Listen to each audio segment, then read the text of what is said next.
Over the past 21 months, I've asked over 75 people one very important question. If you were to give one piece of advice, If you give one piece of advice for the younger generation, the younger people, school, uni, what would your one piece of advice be? What would your number one piece of advice be for them? What advice would you give to your younger self? My name is Byron Dempsey, host of the Driven Young podcast, teaching young people practical life skills they should have learnt in school. And at the end of all of my podcast episodes, I finished on this final question. What advice would you give to your 18-year-old self, or what advice would you give to a current 18-year-old? At first, I got a variety of answers, and I thought everyone had different opinions. I'd have nutrition on, she'd talk about nutritionists. I'd have someone who's good at networking and talk about networking. I'd have someone who's into sport, someone who's into business, and they all had different pieces of advice.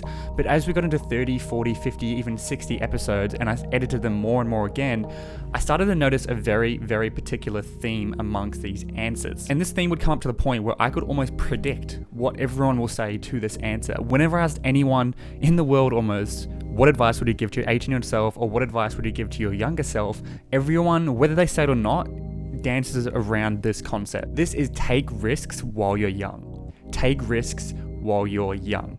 Now, what does this mean? Now, I know this sounds kind of standard. Everyone kind of says this, and I want to unpack this further on and really give you some tangible stuff about how you can start taking risks and why. So there's a woman called Bonnie Ware, and Bonnie Ware's written a book and did a study with a bunch of old people who were on their deathbed to figure out what were the top regrets of the dying. You can Google her, you can find her book, but I've got an article up here called The Regrets of the Dying, and she came up with 5 of the top regrets of the dying. So people on deathbed, these are the 5 things that was a common theme amongst all of them.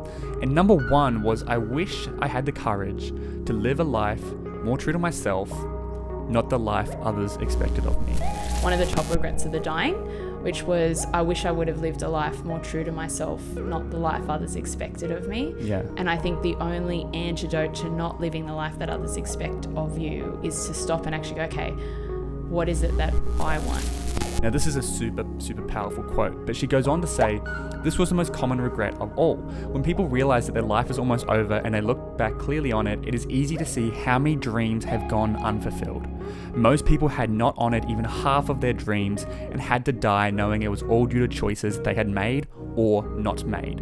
In other words, risks they had taken or not taken. It is very important to try and honor at least some of your dreams along the way. From the moment that you lose your health, it is too late. Health brings freedom. Very few realize until they no longer have it. So this study was super interesting, and this quote really drives me. But really, most people regret the risks they didn't take, especially when they were younger. The worst thing happened. All of the regrets that I had came flooding in. All the things I wanted to do but hadn't done yet. And yes, I was only 18. I had my whole life ahead of me, but I knew in my heart of hearts that I'd started to take the path of least resistance. As mentioned, I wouldn't say I'd let go of the dream of filmmaking, but I was discouraged.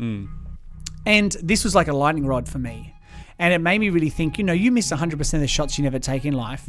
And I'd hate to survive this situation, then live a long life, look back and say, I never tried pursuing that dream. Now, why don't we take risks? There are really 2 main reasons we don't take risks. Number 1 is the fear of judgment from other people. And number 2 is fear of failure. Now, in my opinion, judgment has only been heightened thanks to social media and thanks to YouTube and all these platforms, because we're now being judged by thousands of people.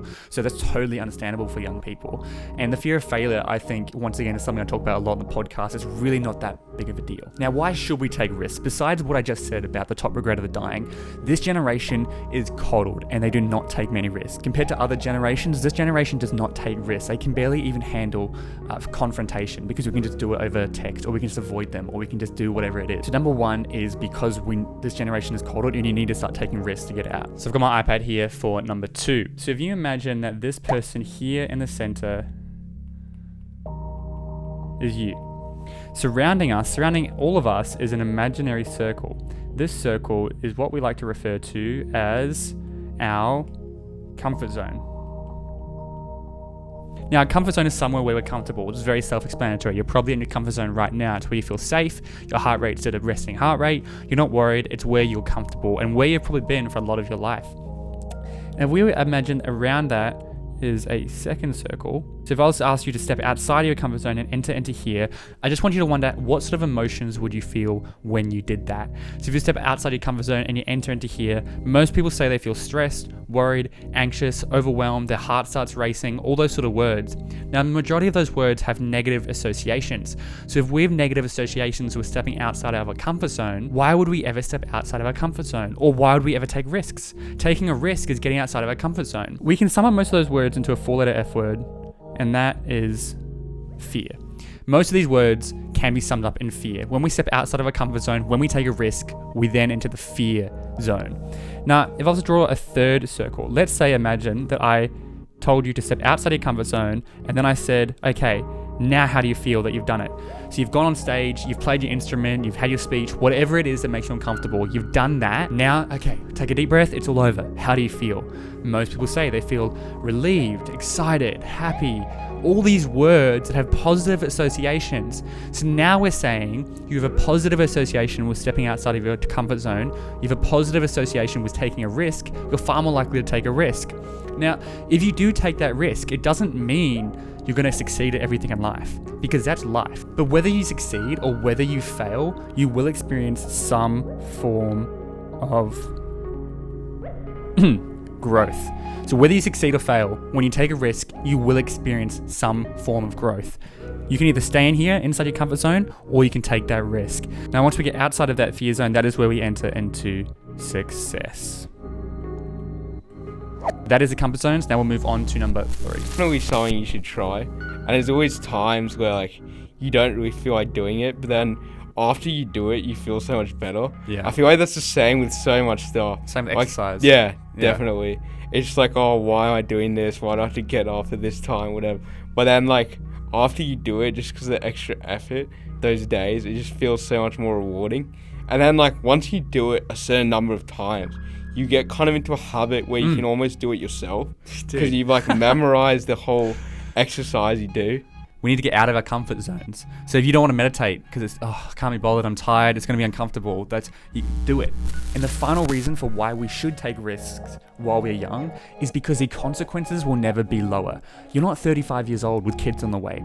You're 18, you're 19, you're 20, you're in your early 20s. You might have bills like a mortgage, or maybe you've got rent and groceries and stuff, but relatively speaking, it's way lower than it's ever going to be for the rest of your life. And so now, even if you take a huge risk and you eat it and it fails, it is going to be so easy to recover. It is going to be so easy to recover. Especially young people, like this next decade, if you're leaving school, is going to be the most critical. It's going to shape what career path you're going to be. And if you are going to regret like not doing your passion when you're 18 years old and you get to 35, and you're always going to have that resentment and wonder, oh, what if I went and traveled? What if I pursued that travel vlogging and now you're like in a crappy 9-to-5 that you don't like? That's probably the worst point in life that you can get to when you resent your previous experiences. So I think chase your dreams and just go for it, like high risk, high reward when you're young. Yeah. And then worst comes to worst, maybe when you're 25, 30, go get a job, go to uni. Now, how do you understand if we should take a risk or if we shouldn't? You've probably heard of this term, they use it a lot in the stock market, called risk reward. What is the risk and what is the potential reward? Potential risk and potential reward. If the risk is really high but the reward is really low, then you probably shouldn't take it. But if the risk is really high and the reward's really high, then maybe you should. Or if the risk is low and the reward's high, then maybe that's a great thing to take. It's pretty simple. But I did want to talk about how there is a difference between risks and consequences. I mentioned before, now's a great time to take risks because you've never been younger and you'll never have less responsibility, so you can recover faster. But there is a clear difference between risks and consequences. Difference between risk and consequence. Risk is what are the odds something bad will happen, and consequences how bad.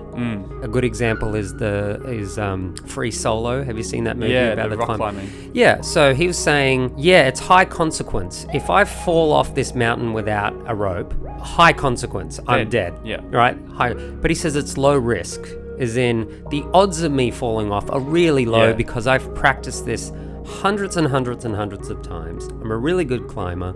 I've, gone over it heaps of times. My risk is low, okay? What I encourage is moderate risk, low consequence.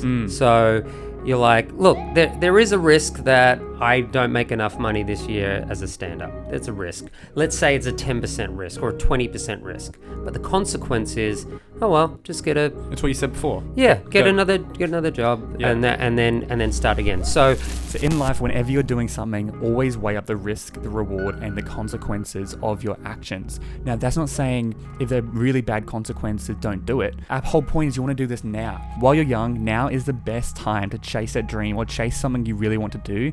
Don't settle. If you settle now, you're probably going to settle for the rest of your life. Or maybe you hit 40 or 50 and then go, now I want to do what I really want to do. Do it now. Do it now. It's the best opportunity to do it. Get experience. You're probably going to fail and fail and fail again, and that's totally fine because failure is just another opportunity for growth. You can either win or learn. There is no losing. That's good. That's good, and that's what I talk about with failure. It's like if you start a business out of high school, you're probably going to fail. That's good. Yeah. You're going to learn because Yeah. it's not actually a failure. Sure, you No. failed your business, but long term you've learned, Yeah. which means you can now create a new one or you can do something. And Yeah. that's the mindset you need to have. What was the quote again? It was you either win or you win learn. or learn. Yeah, there is no lose. There is Win no or lose. learn. Yeah. And that's how the mindset you've got to have. So that is the ultimate number one piece of advice for young people. I could talk about this for ages. I could talk about all the other pieces of advice that we've given in the podcast. You can check that out below. And the real thing around that is regret. You don't want to regret. Take risks now while you're young. The consequences are low and you don't want to regret stuff as you're older. So take the risk now. I want to finish up on this quote. Life is in the living, but we can learn this too late. My life has been full of terrible misfortune, most which never happened. We're so worried about what might go wrong, we miss all the things that go right. One of the most tragic things about human nature is our tendency to put off living or taking risks. We are all dreaming of some magical rose garden over the horizon instead of enjoying the roses blossoming right outside our windows. The child says, when I'm a big boy, but the big boy says, when I grow up. Then the grown-up says, when I get married. Then the married man says, when I'm able to retire. But when the retiree looks back over his shoulder, somehow he missed the roses he strolled past every day. Life is skipping away at incredible speed. We are racing through space at a rate of 30 kilometers a second. Today is our most precious possession. It is our only sure possession. Stop worrying about the past. Stop worrying about the future. Live in the present. Take risks. Get outside your comfort zone because now is the best time to do that. That is the number one piece of advice for young people out there, as according to my guest on the podcast. Feel free to check out the full episodes. Link below. It's a separate YouTube channel. Make sure you share this video or please like this video. Leave a comment down below. That would mean a lot to me. Otherwise, that's it from me. Stay young, stay driven, and remember to take risks and get outside your comfort zone while you're young.